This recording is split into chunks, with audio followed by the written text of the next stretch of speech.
جب ہم دعائیں مانگنے کی حد کر دیتے ہیں تب اللہ سبحانہ و تعالیٰ بھی ہمیں نوازنے کی حد کر دیتا ہے۔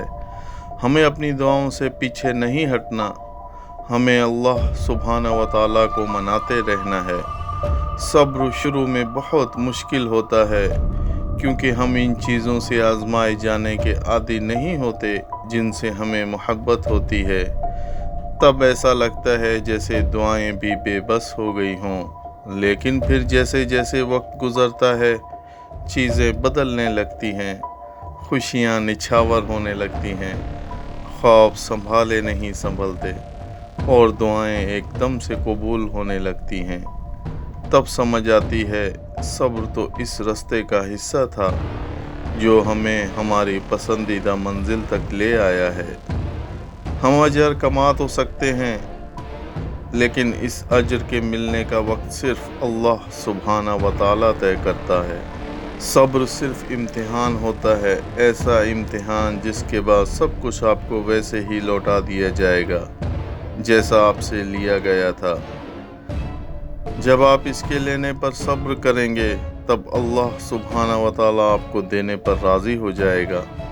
بہترین فیصلہ چاہتے ہو تو سب اللہ پاک پر چھوڑ دو، اور کیا خبر کوئی آخری دعا، کوئی آخری سجدہ، کوئی آخری التجا اس رب کے سامنے تمہاری دعاؤں کو قبولیت سے ہمکنار کر دے۔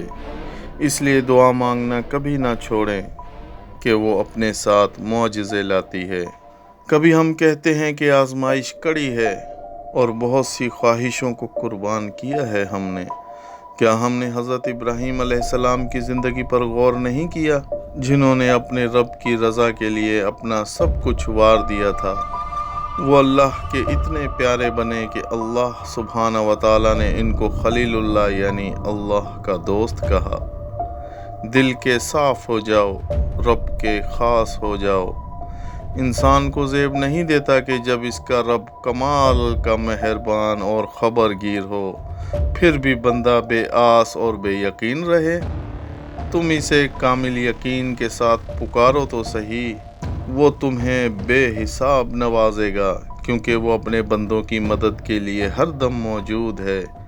جو ہماری شہرک سے بھی زیادہ قریب ہے، وہ کائنات کا خالق اور ہر چیز پر قادر ہے۔